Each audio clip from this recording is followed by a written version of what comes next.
Bom dia, a graça e a paz do Senhor Jesus. Veremos hoje o capítulo de número 13 do Evangelho de Lucas.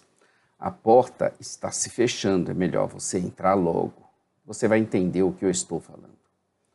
O Evangelho de Lucas foi escrito para apresentar um relato fiel e organizado, visando estabelecer os fatos a respeito do ministério de Jesus e sua importância para a história da salvação, além de fornecer parâmetros para a igreja em sua pregação de arrependimento e de perdão em nome de Jesus para todas as nações. O Evangelho de Lucas, na verdade, nem de Lucas é, mas provavelmente pode ser de Paulo. Assim, o autor intelectual, aquele que passou o conteúdo informativo para Lucas. Obviamente, quem escreveu foi Lucas, mas quem passou o conteúdo para ele provavelmente deve ter sido Paulo e Marcos. Nós estaríamos vendo a partir de agora esse capítulo de número 13. Pedimos a você que abra sua Bíblia para você fazer uma leitura prévia antes de nos ouvir. Aproveita aí, inscreva-se em nosso canal, clica no sininho que está aí à sua direita para você acompanhar-nos todos os dias um vídeo novo, de um capítulo novo da Bíblia.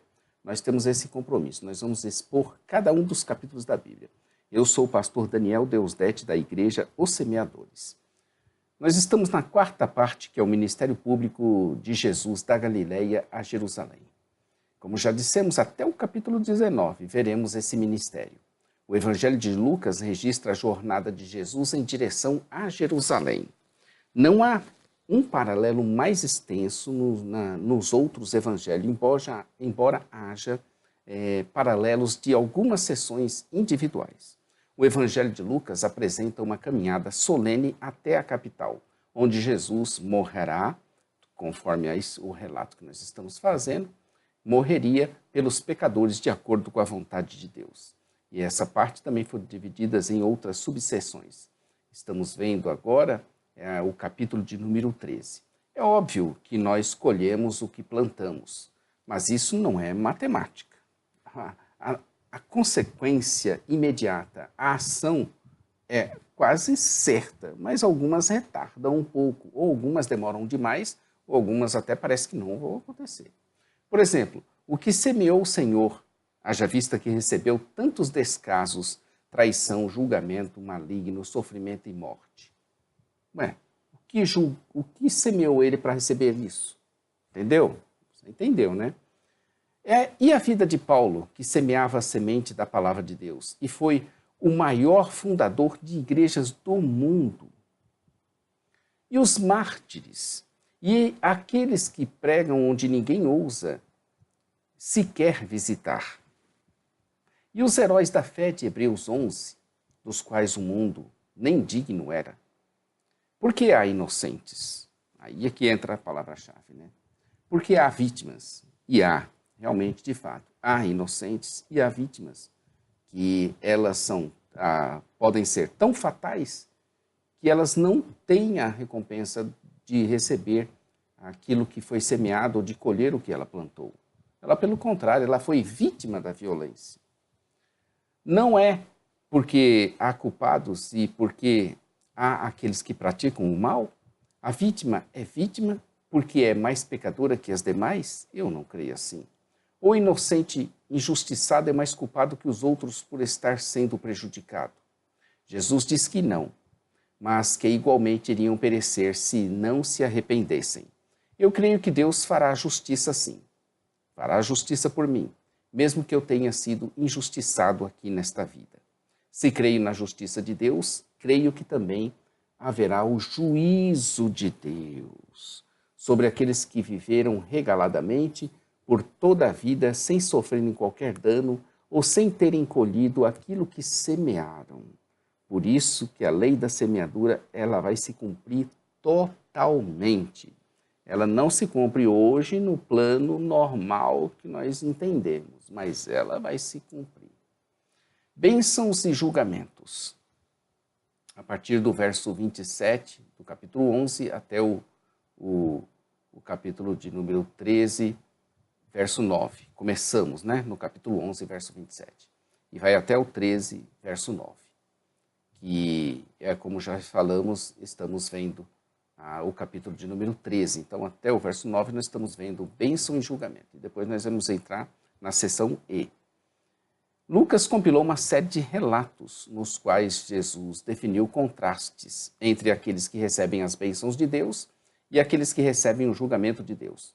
Matar uma pessoa enquanto esta oferecia sacrifício era considerado algo particularmente horrível.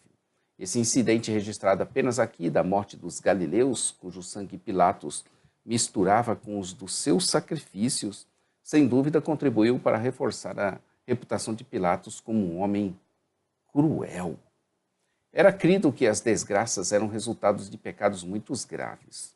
João 9, de 1 a 2. Porém, Jesus negou que esses galileus tivessem cometido qualquer ato que merecesse um fim tão trágico. Todos nós somos pecadores. Essa é uma verdade inconteste. Jesus insistiu para que as pessoas se arrependessem, do contrário, todas morreriam. Por terem sido mortos subitamente, aqueles galileus não tiveram tempo de se arrepender. Assim, Jesus advertiu as pessoas que se arrependam enquanto ainda há tempo, pois poderá não haver outra oportunidade de fazê-lo. Jesus cita outro exemplo similar, daqueles 18 sobre os quais caiu a torre de Siloé, matando todos eles. Outro incidente registrado apenas aqui. Do mesmo modo, Jesus diz isso que não se sucedeu porque eram mais culpados, literalmente mais devedores. As pessoas devem obediência a Deus. Continua sendo necessário o arrependimento, e este enquanto houver tempo, pois se não o fizermos, pereceremos do mesmo modo. Jesus em seguida lhes conta mais uma parábola. Uma figueira plantada na vinha está em solo fértil, e a frase há 3 anos indica uma árvore bem firme e que já deveria estar produzindo frutos. Contudo, era improvável que viesse a produzir alguma coisa, e estava mesmo ocupando espaço que poderia ser bem mais utilizado por uma árvore frutífera. No entanto, lhe foi dada mais uma oportunidade. O fato de Deus não punir os pecadores imediatamente não significa que ele aprove o pecado. Isso fique bem claro. A punição pode demorar, mas não significa que está aprovado o pecado. Antes demonstra que é misericordioso e que os pecadores precisam se arrepender enquanto há tempo. A figueira representa especialmente Israel, que recebeu mais oportunidade de se arrepender. Entramos na seção E, que é a cura da mulher no sábado. Começa aqui nesse capítulo, no verso 10 e vai até o verso 17. Jesus agora estava ensinando num sábado. Veremos aqui até o verso 17, a cura de uma mulher no sábado. Lucas relata em uma ocasião quando Jesus curou uma mulher aleijada no sábado. Lucas demonstrou não apenas a preocupação de Jesus às mulheres e aos fracos, como também o entendimento que Jesus tinha sobre o caráter justo de demonstrar misericórdia e justiça no sábado. A observância correta do dia de sábado era um assunto de constante controvérsia entre Jesus e seus inimigos. Essa foi a última vez que é dito que Jesus compareceu a uma sinagoga. Reparem no texto que a mulher não pediu para ser curada. Foi Jesus quem tomou a iniciativa. Aquela mulher tinha um espírito de enfermidade. Havia já 18 anos e andava curvada e não podia de modo algum endireitar-se. Era uma mulher que atraía a atenção de todos pelo fato de sua doença ser bem visível, notória. Jesus a expôs ainda mais e todos repararam que ela era visivelmente enferma. O que faz Jesus então? Diante de todos, a restabelece maravilhosamente, tanto que a própria mulher glorificava a Deus por tão grande feito.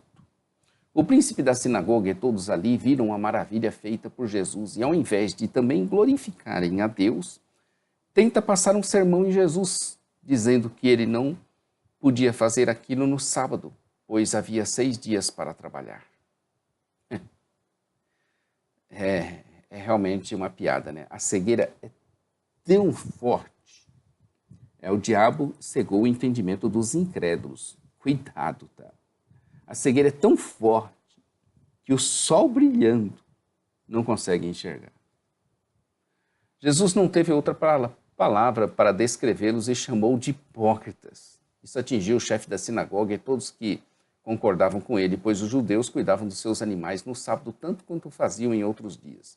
O fato de Satanás manter essa mulher presa, verso 16, não significava que ela era mais pecadora do que os outros. Era a sua doença que tinha origem maligna. Isso também ficou claro nesse versículo, né? O fato de você ter um problema que é mais sério que os demais não significa que você é mais pecador. Jesus anulou totalmente isso. Entramos na seção F, o reino de Deus. Começa aqui no capítulo 13, verso 18, e nós só vamos terminar ele no capítulo 14, amanhã, no verso 24. Mas vamos continuar aqui com o capítulo de número 13. Até o verso 18, então, desse capítulo do verso 18 até o próximo capítulo, verso 24, veremos o reino de Deus. Lucas registra uma série de ilustrações que Jesus usou para explicar o modo inesperado pelo qual o reino de Deus estava chegando. Ele deixou claro que o reino não estava vindo gradualmente e que os gentios tomariam o lugar de muitos judeus no reino. Ele deixou claro, deixe-me corrigir aqui, Jesus deixou claro que o reino de Deus estava vindo gradualmente e que os gentios tomariam o lugar de muitos judeus e que de fato aconteceu e está acontecendo até hoje. Dos versos 18 ao 21, ele cita duas parábolas sobre o reino de Deus. Essas duas parábolas curtas começam ilustrando o início pequeno do reino e indicam a sua expansão pelo mundo. Os discípulos de Jesus eram poucos em número, porém a mensagem deles iria se espalhar pelo mundo. O seu poder de transformação, o fermento, trabalha de um modo invisível, mas é poderoso. Lucas registra, verso 22, que Jesus caminha sem pressa em direção a Jerusalém, onde aconteceria o ponto culminante de sua vida e de sua missão. Enquanto viajava, Jesus atendia as pessoas que encontrava pelo caminho. Um deles que caminhavam com Jesus lhe perguntou se seriam poucos os que se salvariam. Entre os judeus havia discussões sobre o número de pessoas que seriam salvas, e era ponto aceito que Israel, exceto algumas pessoas muito pecadoras, estaria incluída nesse número. Jesus fez advertências contra essa preocupação. A salvação deve ser buscada com seriedade e todos os esforços devem ser empregados para preservar na fé. Filipenses 2,12 e 2 Pedro 1,10.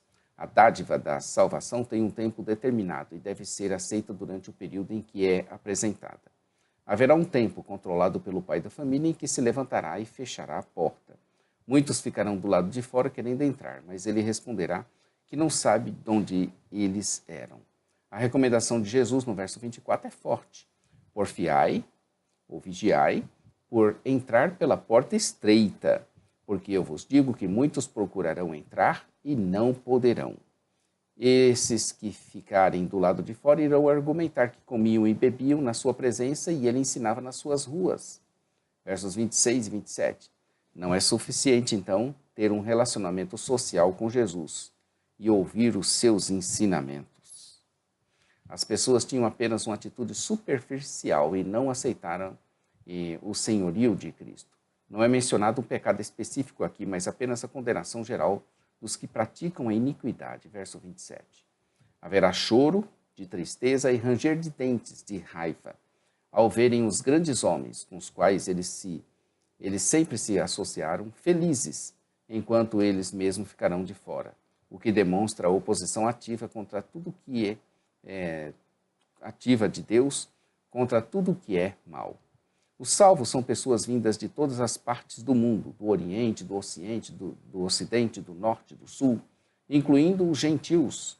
Eles tomarão lugares à mesa. Significa um banquete, uma imagem da festa messiânica, que acontecerá quando Cristo retornar. Essa imagem retrata a alegria que existirá no reino naquele momento. Haverá uma inversão total de muitas ideias erradas mantidas pela humanidade. Ainda era aquele mesmo dia quando os fariseus correram até Jesus para adverti-lo a prosseguir viagem, pois estava correndo sério risco de ficar ali. Parece que Jesus estava na Pérea, governada por Herodes. Os fariseus preferiam que ele estivesse na Judéia, onde tinham maior influência. Jesus chamou a Herodes de raposa, um homem desprezível e malicioso. Jesus não se abateu com a ameaça e disse que continuaria com seu ministério. Havia um limite quanto ao tempo que ele tinha à sua disposição, como indica a referência ao terceiro dia. Jesus estava se referindo à sua morte. Observa a referência a Jerusalém, verso 33. Havia uma necessidade divina que impelia Jesus em sua obra. Observe aqui outra referência ao terceiro dia e a certeza de que Jerusalém seria o lugar da sua morte. Em função disso, Jesus faz um lamento sobre Jerusalém, verso 34 e o 35. Esse lamento pela cidade foi proferido provavelmente quando Jesus chegou. Mateus 23, dos versos 37 a 38. Mas pode ter sido incluído aqui por causa da reação disso com o que Jesus tinha acabado de dizer. Também é possível que Jesus tenha pronunciado duas vezes as mesmas palavras. O fato é que Jesus pode ter estado em Jerusalém com mais frequência do que registram os livros sinóticos. Muitas vezes quis Jesus ajuntá-los como a galinha com seus pintinhos sob suas asas, mas eles simplesmente não queriam. Portanto, não haveria jeito. A casa deles, pode ser o templo ou a cidade, como um todo iria ficar deserta. O resultado inevitável da incredulidade.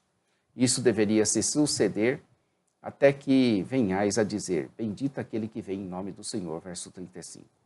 Lucas, capítulo 13, verso 1, diz, naquela mesma ocasião, chegando alguns, falavam a Jesus a respeito dos galileus, cujo sangue Pilatos misturara com os sacrifícios que os mesmos realizavam.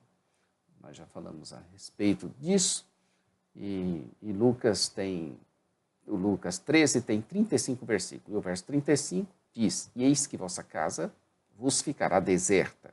Em verdade vos digo que não mais me vereis até que venhais a dizer, bendito aquele que vem, em nome do Senhor. Jerusalém rejeitou o Senhor e não conheceu o tempo de sua visitação. Pior, crucificou o seu Salvador e ainda pediu que sobre eles e seus filhos caíssem toda a vingança.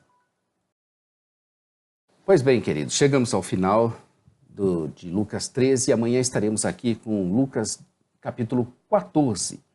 Se algo te domina, este é teu Senhor e você seu escravo. É isso que nós veremos amanhã. Olha que capítulo muito edificante. Se algo te domina, seja o que for, pornografia, vício, reclamação, murmuração, este é o teu Senhor e você é seu escravo. Amanhã você vai ver isso em Lucas capítulo de número 14. Inscreva-se em nosso canal, clica aí no sininho, todos os dias um vídeo novo da Palavra de Deus. A parte escrita, repetimos, está em jamaisdesista.com.br. A parte da loja virtual, ossemeadores.com.br. Nossa loja e nossa rádio, radio.ossemeadores.com, às 8h30, todo dia um programa lá. Fiquem com Deus, um bom dia a todos. Como dissemos sempre, né? Maranata, ora, ora, vem Senhor Jesus. Deus abençoe sua vida, sua família e seu ministério. Até amanhã, se Deus quiser.